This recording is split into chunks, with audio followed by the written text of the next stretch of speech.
KTM owners ആരെങ്കിലും കാണുന്നുണ്ടെങ്കിൽ നിങ്ങൾക്ക് അല്ലാതെ വേറെ പാർട്സ് കിട്ടുന്ന സ്ഥലങ്ങൾ എന്തെങ്കിലും അറിയാമെന്നുണ്ടെങ്കിൽ ജസ്റ്റ് കമൻറ്റ് ചെയ്യുക. മറ്റുള്ളവർക്ക് അത് യൂസ്ഫുൾ ആയിരിക്കും. എൻ്റെ ഒരു അറിവിൽ ട്രിവാൻഡ്രത്ത് പാർട്സ് കിട്ടാൻ കുറച്ച് പാടാണ്. ഇതൊരു ഇമ്പോർട്ടൻ്റ് ആയിട്ടുള്ള ഒരു വീഡിയോ ആണ്. പ്രത്യേകിച്ച് നിങ്ങൾ ഇപ്പോൾ ഈ ഒരു 2025 ഒരു ബൈക്ക് വാങ്ങിക്കാൻ നിങ്ങൾക്ക് പ്ലാൻ ഉണ്ടെങ്കിൽ ഞാൻ ഈ പറയുന്ന കാര്യം നിങ്ങൾ ഉറപ്പായിട്ട് കൺസിഡർ ചെയ്യണം. ഞാൻ പറയുന്നത് വേറെ ഒന്നിനെ കുറിച്ചല്ല, സ്പെയർ പാർട്സിനെ കുറിച്ചാണ്, സ്പെയർ പാർട്സ് അവൈലബിലിറ്റിയെ കുറിച്ചാണ്. അപ്പോൾ നമ്മൾ ഒരു ബ്രാൻഡ് ചൂസ് ചെയ്യുമ്പോഴത്തേക്കും പലപ്പോഴും നമുക്ക് ഏറ്റവും ഇഷ്ടപ്പെട്ട ബൈക്ക് അല്ലെങ്കിൽ ഇഷ്ടപ്പെട്ട ബ്രാൻഡിന്റെ ഒരു ബൈക്ക് ആയിരിക്കും നമ്മൾ തീർച്ചയായിട്ടും ചൂസ് ചെയ്യാൻ വേണ്ടി പ്രിഫർ ചെയ്യുന്നത്. പക്ഷേ ഇപ്പൊ ഞാൻ ഈ ഒരു ബൈക്ക് മേടിച്ച സമയത്തും എനിക്ക് ഇതിനെപ്പറ്റി വലിയ ഐഡിയ ഒന്നും ഇല്ലായിരുന്നു. ഞാൻ ഇങ്ങനെ സ്പെയർ പാർട്സ് കിട്ടുമോ, നമ്മളിപ്പോൾ ഷോറൂമിൽ ചെല്ലുന്നു, നമ്മൾ ബൈക്ക് കൊടുക്കുന്നു, അവരെല്ലാം റെഡിയാക്കി തരും എന്നുള്ള ഒരു ട്രസ്റ്റ് തന്നെയായിരുന്നു എനിക്കും ഉണ്ടായിരുന്നത്. അങ്ങനെയാണ് ഞാനും ഈ ഒരു ബൈക്ക് മേടിച്ചത്. പക്ഷേ ഇപ്പൊ ഈ ഒരു 2 വർഷത്തെ എക്സ്പീരിയൻസിൽ എനിക്ക് മനസ്സിലായത്, ഇപ്പോൾ നമുക്ക് ബൈക്കിൽ വരുന്ന എല്ലാ പ്രശ്നങ്ങളും നമ്മൾ വിചാരിക്കും പോലെ നമുക്ക് സാറ്റിസ്ഫൈഡ് ആയിട്ടുള്ള രീതിയിൽ ഷോറൂമിൽ നിന്ന് സോൾവ് ചെയ്ത് തരും. നിങ്ങൾ ഒരിക്കലും പ്രതീക്ഷിച്ച് വണ്ടി എടുക്കരുത്. അങ്ങനെ ഒരു കാര്യം സംഭവിക്കാനുള്ള ചാൻസ് ഭയങ്കര കുറവാണ്. അല്ലെങ്കിൽ എത്രത്തോളം നമ്മൾ അവിടെ പോയി ഇഷ്യൂ ഉണ്ടാക്കി അതിന്റെ പിറകെ നടന്ന് അവരെ കൊണ്ട് ചെയ്യിച്ചെടുക്കണം. ചെയ്യിച്ചെടുത്താൽ തന്നെ നിങ്ങൾക്കറിയാലോ, നമ്മളിപ്പോൾ ഒരാളുമായിട്ട് ചെന്നൊരു വഴക്കുണ്ടാക്കുകയാണെന്ന് വിചാരിക്കുക സർവീസ് സെന്ററിൽ. അയാൾക്ക് നമ്മൾക്കുള്ള ഒരു ദേഷ്യം അയാൾ നമ്മുടെ ബൈക്കിന്റെ പുറത്ത് തീർക്കൂലേ? ഒരു സിമ്പിൾ ലോജിക്കാണ് ഞാൻ ചോദിക്കുന്നത്. അവിടെ നിൽക്കുന്ന ഒരു മനുഷ്യരല്ലേ, അപ്പോൾ അവിടെ നിൽക്കുന്ന ഒരു മനുഷ്യരാണ്, അപ്പോൾ അവർക്കും ആ ഒരു രീതിയിലുള്ള ഫീലിങ്സ് കാണും. അപ്പോൾ ഒരിക്കലും വഴക്കൊന്നും ഉണ്ടാക്കരുതെന്നാണ് എൻ്റെ ഒരു അഭിപ്രായം. അല്ല, നിങ്ങൾ അവിടെ ഷോറൂമായിട്ട് എന്തെങ്കിലും തർക്കമോ കാര്യങ്ങളൊക്കെ ഉണ്ടായി കഴിഞ്ഞാൽ പിന്നെ ഒരിക്കലും വണ്ടി അവിടെ കൊടുക്കാൻ നിൽക്കരുത്. പണി കിട്ടാനുള്ള ചാൻസ് വളരെ കൂടുതലാണ്. അപ്പോൾ ഞാൻ പറഞ്ഞു വന്ന കാര്യം എന്ന് പറഞ്ഞാൽ പാർട്സ് അവൈലബിലിറ്റിയെ കുറിച്ചാണ്. അവൈലബിലിറ്റി എന്ന് ഞാൻ ഉദ്ദേശിക്കുന്നതെന്ന് പറഞ്ഞാൽ, ഇപ്പോൾ എനിക്കറിയാൻ സാധിച്ചത്, നമ്മളിപ്പോൾ ഏതൊരു ഷോറൂമിനും ഒരു ഷോറൂം ഔട്ട്ലെറ്റ് ഉണ്ടായിരിക്കും. അതുവഴി അവർ സ്പെയർ പാർട്സ് കൊടുക്കണം എന്നാണ്. പക്ഷെ ചില ബ്രാൻഡ്സ് ഒന്നും അങ്ങനെ അവരുടെ ഒഫീഷ്യൽ ഔട്ട്ലെറ്റ് വഴി എല്ലാ പാർട്സും ഒന്നും അങ്ങനെ പുറത്ത് വെറുതെ സെയിൽ ചെയ്യൂല. കാര്യം എന്ന് പറഞ്ഞു കഴിഞ്ഞാൽ, നമ്മൾ പാർട്സ് വാങ്ങിച്ച് നമ്മൾ പുറത്ത് കൊണ്ടുപോയി വേറെ വർക്ക്ഷോപ്പിൽ വർക്ക് ചെയ്ത് കഴിഞ്ഞാൽ അവർക്ക് അവിടെ കിട്ടുന്ന ലാഭം കുറയല്ലേ. സോ നമ്മളുടെ ബൈക്ക് അവരുടെ കയ്യിൽ തന്നെ നമ്മൾ വർക്ക് ചെയ്യാൻ കൊടുക്കണം. അപ്പൊ ആ ഒരു നീഡിന് വേണ്ടിയാണ് അവരങ്ങനെ ചെയ്യുന്നതിനല്ല ഞാൻ പ്രശ്നം പറയുന്നത്. നമുക്ക് ബൈക്ക് അല്ലെങ്കിൽ നമ്മൾ കൊടുത്തു കഴിഞ്ഞാൽ നമ്മൾ ഉദ്ദേശിക്കുന്ന രീതിയിൽ അത് ശരിയായി കിട്ടണം. അപ്പൊ കിട്ടാത്ത സാഹചര്യത്തിൽ നമ്മൾ എന്ത് ചെയ്യും? നമുക്ക് ഇപ്പൊ സ്പെയർ പാർട്സ് കിട്ടൂല എന്നുണ്ടെങ്കിൽ നമുക്ക് എന്ത് ചെയ്യും? നമുക്ക് അവിടെ കൊടുത്ത് നിൽക്കാനേ പറ്റത്തുള്ളൂ. നമുക്ക് പുറത്തുകൊണ്ടുപോയി നമ്മുടെ വണ്ടി സോൾവ് ചെയ്തെടുക്കാൻ പറ്റത്തില്ല. അപ്പോൾ ഇങ്ങനെ ഒരു പ്രശ്നം എൻ്റെ പിറകിലുണ്ട്. അപ്പോൾ ഞാൻ പറയുന്നതെന്ന് പറഞ്ഞാൽ, നിങ്ങളിപ്പോൾ ഒരു ബൈക്ക് മേടിക്കാൻ നിൽക്കുന്ന ആളാണെങ്കിൽ, ഇപ്പോൾ ഏതൊരു ബ്രാൻഡായാലും ഷോറൂമിൽ നിന്ന് നമുക്ക് ചെന്ന് പാർട്സ് വാങ്ങിക്കാൻ പറ്റും. ഇപ്പോൾ ഇൻ കേസ് നമുക്ക് ഷോറൂം സർവീസ് നമ്മൾ നിർത്തുക, നമ്മൾ പുറത്ത് വർഷത്തിൽ നമ്മുടെ ബൈക്ക് വർക്ക് ചെയ്യുമ്പോൾ നമുക്ക് ഷോറൂമിൽ നിന്ന് പാർട്സ് നമുക്ക് കിട്ടും. ഞാൻ മുമ്പ് പറഞ്ഞ പോലെ തന്നെ ഞാൻ ഇതൊന്നും ആലോചിക്കാതെയാണ് ഈ ബൈക്ക് മേടിച്ചത്. പക്ഷേ എന്തോ ഭാഗ്യം, യമഹയുടെ പാർട്സ് അവൈലബിൾ ആണ്. നമ്മൾ ഏത് ഔട്ട്ലെറ്റിൽ ചെന്നാലും യമഹയുടെ പാർട്സ് നമുക്ക് വാങ്ങിക്കാൻ പറ്റും. വേറെ കുഴപ്പമില്ല. അവരുടെ ഷോറൂമിലെ ഔട്ട്ലെറ്റിൽ തന്നെ ചെന്നാലും അവർ തരും. അപ്പോൾ ഈ ഒരു കാര്യം നല്ലൊരു കാര്യമാണ്. നല്ലതിനെ നമ്മൾ നല്ലതെന്ന് തന്നെ പറയണം. യമഹ ചെയ്യുന്ന ഈ ഒരു കാര്യം പക്ക മാർക്കറ്റിംഗ് ആണ്. അത് വേറെ സൈഡ്. നമ്മളെ സംബന്ധിച്ച് നമുക്കത് വലിയൊരു അനുഗ്രഹമാണ്. നമുക്കത് ഗുണം മാത്രമേ ഉള്ളൂ. നമുക്ക് പാർട്സ് അവൈലബിൾ ആണ്. ഇപ്പോൾ യമഹ മാത്രമല്ല, ഇപ്പോൾ ബജാജ് ആണെങ്കിലും ഹീറോ ആണെങ്കിലും TVS ആണെങ്കിലും ഒക്കെ ഈ ഒരു രീതിയാണ് ഞാൻ കാണുന്നത്. പക്ഷേ മറ്റ് ബ്രാൻഡുകളും ഇങ്ങനെ ചെയ്യുന്നില്ല. അപ്പോൾ ഈ ഒരു വീഡിയോയിൽ നമുക്ക് ജസ്റ്റ് ഓരോ ഷോറൂമിൽ ജസ്റ്റ് ഒന്ന് പോയി നോക്കിയിട്ട് നമ്മൾ ഇതുപോലെ ഇപ്പോൾ ഒരു ബൈക്ക് അവിടെ നിന്ന് വാങ്ങിക്കുകയാണെങ്കിൽ നമുക്ക് അതിൻ്റെ പാർട്സ് കിട്ടുമോ ഇല്ലേ എന്താണെന്നുള്ളത് നമുക്ക് നേരിട്ട് ജസ്റ്റ് ഒന്ന് പോയി അന്വേഷിക്കാമെന്നാണ് ഞാൻ വിചാരിക്കുന്നത്. അപ്പോൾ എന്തായാലും അവിടെ ചെന്ന് ഇതുപോലെ വീഡിയോ ഷൂട്ട് ചെയ്യാൻ പറ്റുമെന്ന് എനിക്ക് തോന്നുന്നില്ല. പക്ഷേ ഞാൻ വോയിസ് റെക്കോർഡ് ചെയ്യാൻ നോക്കാം. എന്നിട്ട് അവരെന്താണ് അവരുടെ റെസ്പോൺസ് എന്ന് നമുക്ക് അറിയണമല്ലോ. ഇന്നത്തെ എൻ്റെ ഫസ്റ്റ് പരിപാടി എന്ന് പറഞ്ഞാൽ, എനിക്ക് എന്തായാലും ഇന്നൊന്ന് യമഹ വരെ പോകണം. ഇതിൻ്റെ കൂളന്റ് ചേഞ്ച് ചെയ്യണം. അപ്പോൾ അതിനുള്ള ഒരു മെയിൻ റീസൺ എന്ന് പറഞ്ഞു കഴിഞ്ഞാൽ, നിങ്ങൾ മുമ്പത്തെ വീഡിയോയിൽ കണ്ടാണ് ഞാനിത് കൂളന്റ് ചേഞ്ച് ചെയ്തിട്ടുണ്ടായിരുന്നു. ഏത് ബ്രാൻഡിന്റെ കൂളന്റ് ആണെന്നൊക്കെ ആ ഒരു വീഡിയോ കണ്ടു നോക്കിയാൽ മനസ്സിലാവും. പക്ഷേ ആ ഒരു കൂളന്റ് ഒഴിച്ചതിന് ശേഷം റൺ ചെയ്യുന്നത് എനിക്ക് നന്നായിട്ട് ഫീൽ ചെയ്യുന്നുണ്ട്. അതായത് യമഹയുടെ stock coolant aftermarket coolant ഒഴിച്ച സമയത്ത് ഈ ബൈക്കിൽ ഒരു കൂളന്റ് നന്നായിട്ട് എഫിഷ്യൻ്റ് ആയിട്ട് കൂൾ ചെയ്യുന്നില്ല എന്നാണ് എനിക്ക് ഫീൽ ചെയ്തത്.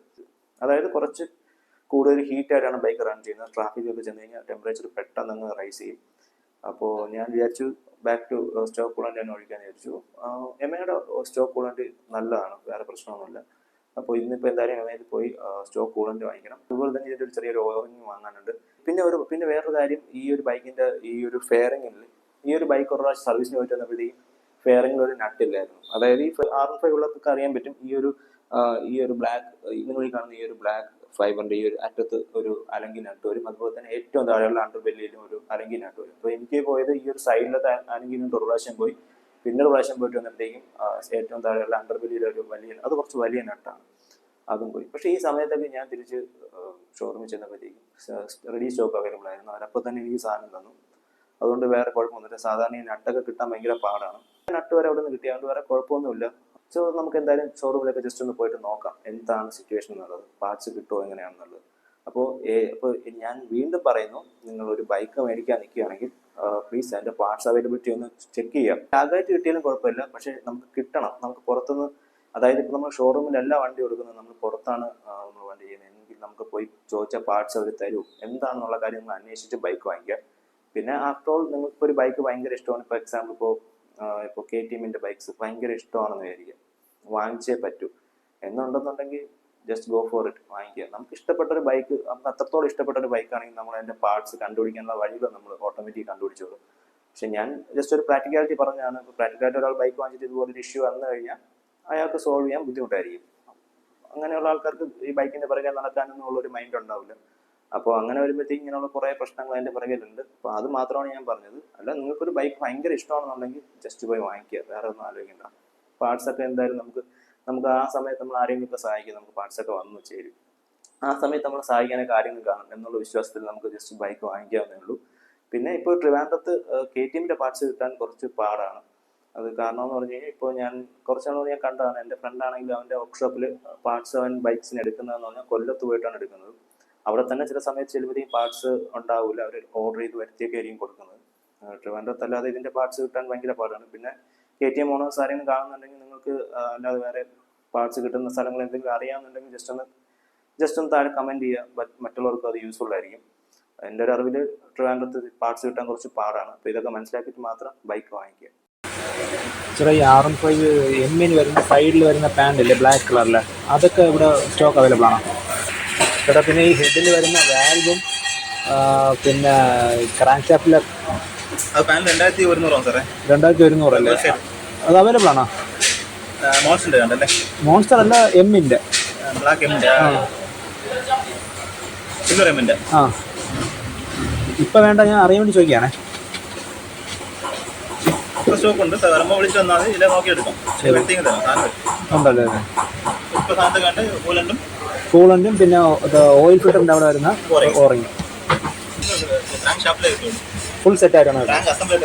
ആ, ഓക്കെ അവൈലബിൾ ആണല്ലോ ചേട്ടാ? അത് ശരി ശരി. 7 രൂപ വരുമല്ലേ?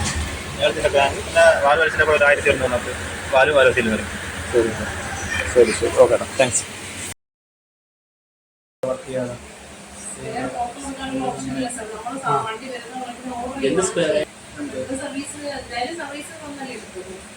ശരിയാണ് മാഡം, പക്ഷേ ഞാനിപ്പോൾ യൂസ് ചെയ്യുന്ന R15 ആണ്. അപ്പോഴത്തേക്കും എനിക്ക് അവിടെ നിന്ന് എനിക്ക് അത്ര നല്ല സർവീസ് സപ്പോർട്ട് കിട്ടിയിട്ടില്ല. അപ്പോൾ ഇൻ കേസ് നമ്മൾ വണ്ടി എടുത്തു പോയിട്ട് നമുക്ക് അങ്ങനെ എന്തെങ്കിലും ഇഷ്യൂ വന്നാൽ നമുക്ക് സ്പാർട്സ് കിട്ടിയില്ലെങ്കിൽ അപ്പോൾ ആ ഒരു കൺസേൺ എനിക്കുണ്ട്. ഒരു പ്രാവശ്യം ഒരു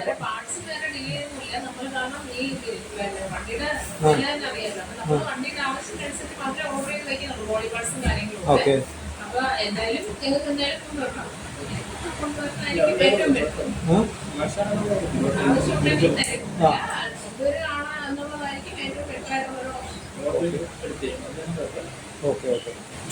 ഓക്കെ താങ്ക് യു. അല്ല, സ്പെയർ പാർട്സ് അവൈലബിൾ ആണ്.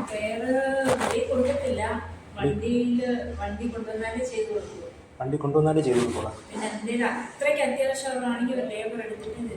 ആണോ? അതെ, നമുക്കിപ്പോൾ ആവശ്യം ഒരു ചെയിൻ R-seat കൊണ്ടുണ്ട്, ചെയിൻ പാഡും അതുപോലെ തന്നെ ഗിയർ സ്പീഡിൻ്റെ ഷാഫ്റ്റുമാണ് ആവശ്യം.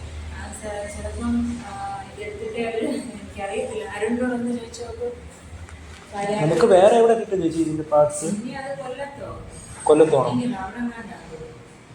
അവിടെ പേര് കിട്ടുള്ളൂ. നിർത്തിയല്ലേ?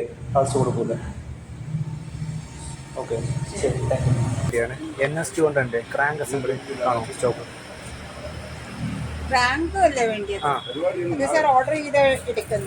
ഓർഡർ ചെയ്താണോ? എത്ര ദിവസം എടുക്കും? ടൈം പറയാൻ പറ്റത്തില്ല. ഓർഡർ ഇട്ട് ഒരു 2 ആഴ്ച 3 ആഴ്ച റേഞ്ച് കിട്ടും. അതായത് നമ്മളിപ്പോൾ വണ്ടി പുറത്താണ് പണിയുന്നത്, അപ്പോൾ നമുക്ക് ഇവിടെ നിന്ന് പാർട്സ് കിട്ടുമല്ലോ, അതിന് കുഴപ്പമൊന്നുമില്ലല്ലോ. സാധനം എടുത്ത് തരും. ഏത് ഇയറാ കറക്റ്റായിട്ട് പറഞ്ഞാല് ക്രാങ്ക് അത് ഞാൻ കറക്റ്റ് ചോദിച്ചിട്ട് എടുത്തിട്ട് തരാം. പിന്നെ അതിനറിയില്ല ഓയിൽ പമ്പ്. ആ ചേട്ടാ, അത് ഓർഡർ ചെയ്ത് എത്ര ദിവസം എടുക്കും ചേട്ടാ? 15 ദിവസം. 15 ദിവസമുണ്ട്. ചേട്ടാ പിന്നെ NS200 ഉണ്ട് ക്രാങ്ക് അസംബ്ലി, അത് കിട്ടുമോ? അതും ഓർഡർ ചെയ്യണം. അത് റെഡി സ്റ്റോക്ക് ഉണ്ടല്ലേ? എല്ലാം ഓർഡർ ചെയ്ത്.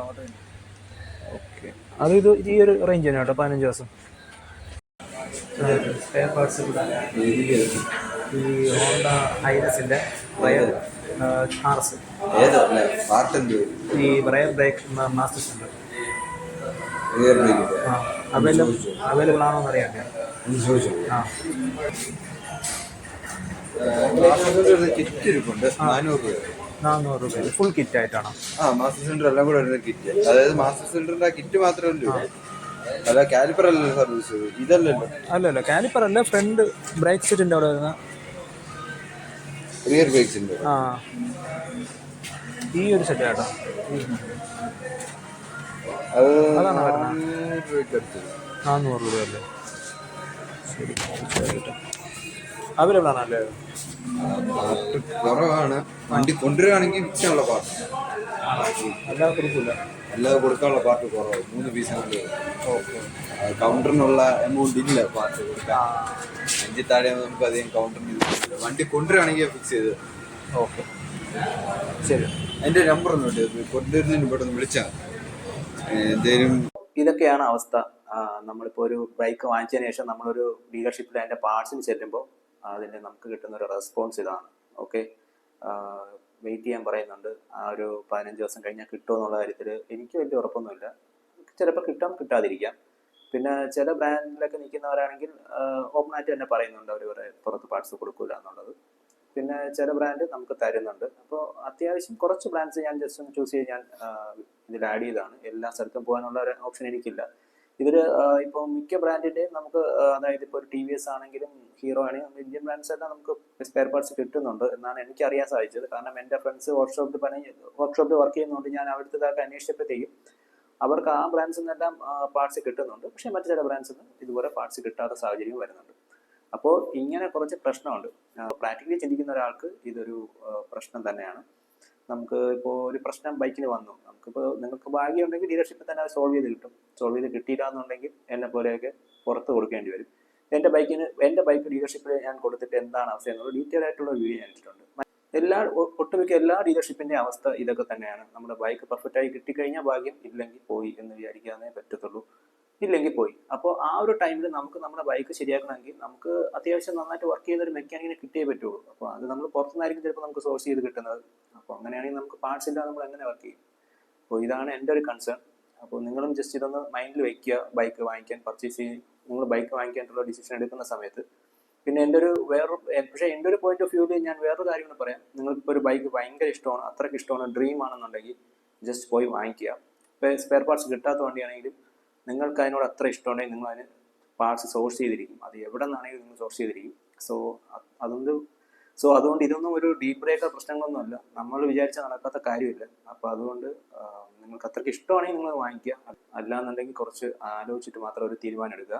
അല്ലെങ്കിൽ ഇതുപോലുള്ള ഇഷ്യൂസ് പിറകെ വരുന്നുണ്ട്. അപ്പോൾ ഇപ്പോൾ ഈ ഒരു വോയിസ് തന്നെ നിങ്ങൾ കേട്ടിട്ടുണ്ടാകും. ഒരു ബ്രാൻഡിൻ്റെ സ്പെയർ പാർട്സ് വേണമെങ്കിൽ കൊല്ലത്ത് പോകണം. ട്രിവാൻഡ്രത്തുള്ള നമ്മൾ കൊല്ലത്ത് പോയി വാങ്ങിക്കണം. ഓക്കെ, അപ്പോൾ ആ ഒരു ബൈക്ക് യൂസ് ചെയ്യുന്ന ആൾക്കാർ ആരെങ്കിലും ഒക്കെ ഉണ്ടെങ്കിൽ നിങ്ങൾക്ക് എവിടെയെങ്കിലും സ്പെയർ പാർട്സ് സോഴ്സ് ചെയ്യാനുള്ള എന്തെങ്കിലും സോഴ്സ് ഉണ്ടെന്നുണ്ടെങ്കിൽ ജസ്റ്റ് ഒന്ന് താഴെ കമൻറ്റ് ചെയ്യുക. എല്ലാവർക്കും ഉപകാരമായിരിക്കും. നിസ്സാര ചെയിൻ പാഡ് പോലും ചോദിച്ചിട്ട് അവിടെ ഇല്ല. അപ്പോൾ അതുപോലും വേണമെങ്കിൽ നമ്മൾ കൊല്ലത്ത് പോകണമെന്ന് പറഞ്ഞാൽ എനിക്ക് എത്രത്തോളം പ്രാക്ടിക്കലായിട്ട് തോന്നിയില്ല. അപ്പോൾ ആർക്കെങ്കിലും അങ്ങനെ പാർട്സ് സോഴ്സ് ചെയ്യാനുള്ള ഇൻഫോർമേഷൻസ് ഉണ്ടെങ്കിൽ അതിപ്പോൾ ഇതെന്നല്ല ഏത് ബ്രാൻഡാണെങ്കിലും നിങ്ങൾ ജസ്റ്റ് താഴെ ഈ വീഡിയോ താഴെ കമൻറ്റ് ചെയ്യുക. അപ്പോൾ അത് ഒരുപാട് പേർക്ക് യൂസ്ഫുൾ ആയിരിക്കും. സോ ഇത്രയൊക്കെ എനിക്ക് ഈ ഒരു വീഡിയോയിൽ പറയാനുള്ളൂ. കുറച്ച് ആലോചിച്ച് നല്ലൊരു ഡിസിഷൻ എടുക്കുക. എനിക്ക് അത്രേ പറയാനുള്ളൂ.